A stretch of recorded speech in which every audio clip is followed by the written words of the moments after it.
আজকে সকাল থেকে আমরা অনেকগুলি হাসপাতালে দৌড়ে বেরিয়েছি এবং আমাদের যারা এই বৈষম্য বিরোধী আন্দোলন করতে গিয়ে যে ছাত্র জনতা যারা আহত হয়েছেন তাদেরকে এক্সক্লুসিভলি ডেডিকেটেড ওয়েতে একটি চিকিৎসা করার পিছনে কারণ হচ্ছে যে এই যারা এখন ভর্তি আছেন 500-র উপরে এদের প্রত্যেকেরই মৃত্যুর ঝুঁকি রয়েছে ইনফেকশন থেকে।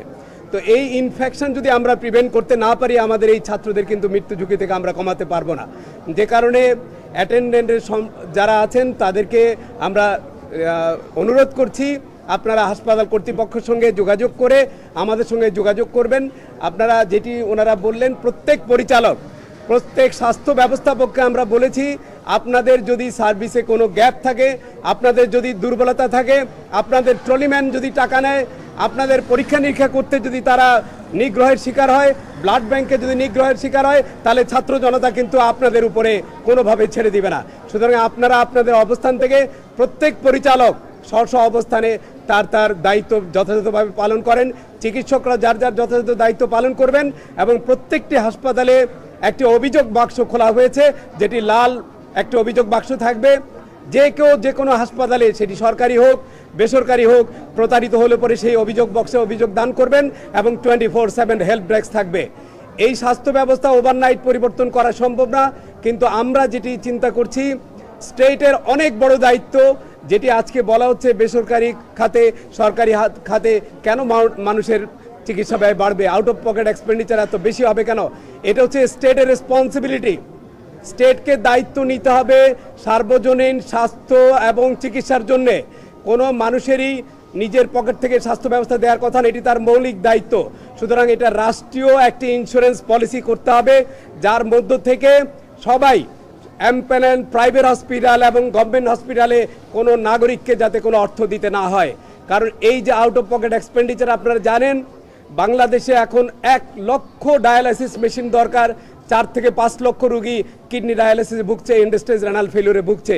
তো এত রুগী যারা ডায়ালাইসিস করছেন একজনের প্রতি মাসে 50,000 টাকার বেশি খরচ হয়, মানুষ দরিদ্র সীমা থেকে দরিদ্র সীমার নিচে চলে যাচ্ছে, এই জিনিসটাকে কখনোই অ্যাড্রেস করা হয়নি। সুতরাং এটি রাষ্ট্রের দায়িত্ব প্রত্যেকটি নাগরিকের চিকিৎসা নিশ্চিত করা এবং এই চিকিৎসা ব্যয় বহন করতে গিয়ে যাতে তারা দারিদ্র সীমা এবং তারা সম্বল সহায় সব কিছু হারাচ্ছে। এখানে প্রাইমারি সেকেন্ডারি টারশিয়ারি কেয়ার সর্ব অবস্থায় স্বাস্থ্যের অনেক বড় ধরনের রিফর্ম করতে হবে, প্রিভেন্টিভ এবং প্রমোটিভ সার্ভিস চালু করতে হবে। কারণ একটা মানুষ গ্রাম থেকে চিকিৎসার জন্য ঢাকায় আসার প্রয়োজন নেই।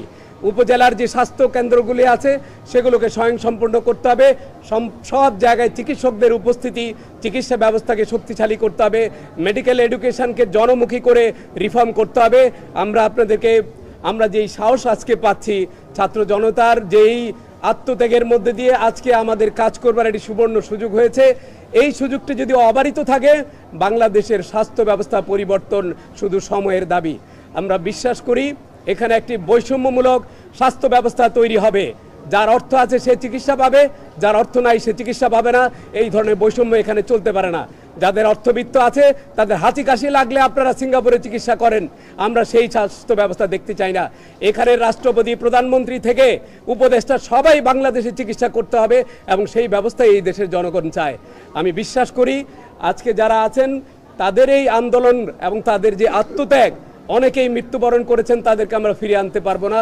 অনেকে বিভিন্ন হাসপাতালে অসুস্থ আছেন, তাদের প্রতি প্রকৃত শ্রদ্ধা জ্ঞাপন করা হবে যদি বৈষম্যমূলক একটি স্বাস্থ্য ব্যবস্থা করা হয়, অথবা আমাদের যেটি ওনারা বললেন বৈষম্যহীন স্বাস্থ্য ব্যবস্থা করতে না পারলে যতজন আত্মত্যাগ করেছেন তাদের আত্মত্যাগের কাছে কিন্তু আমরা ঋণী থেকে যাব। এবং আমি সার্জিল সাহেব এবং আমাদের হাসনাত যেটা বললেন তার সঙ্গে সম্পূর্ণ একমত। এই যে আজকে একটি আপনারা নতুন ভবিষ্যৎ দেখার চিন্তা করছেন, এটিকে নস্যাৎ করার জন্যে কোনো হাসপাতালে যাতে কোনো অব্যবস্থা না থাকে আমরা প্রত্যেকটি হাসপাতালে যাব। আজকে ঢাকার প্রায় সবগুলি সরকারি হাসপাতালে গিয়েছি, কালকে আমরা বেসরকারি হাসপাতালে যাব। এরপর ঢাকার বাইরে যত হাসপাতাল আছে চিটাগং, রাজশাহী, সিলেট, ময়মনসিংহ সমস্ত বিভাগীয় হাসপাতালে আমরা একে একে যাব।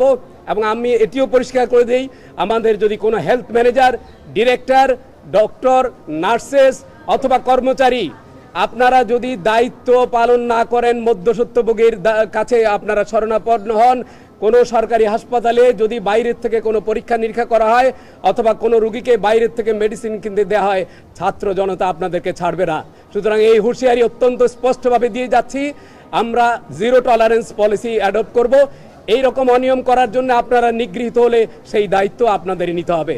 সুতরাং দায়িত্বহীন ভাষায় বলতে চাই, স্বাস্থ্যের পরিবর্তন আসন্ন, আপনারা সবাই যদি আমাদের সঙ্গে থাকেন, এই পরিবর্তন শুধুমাত্র অল্প সময়ের বিষয়।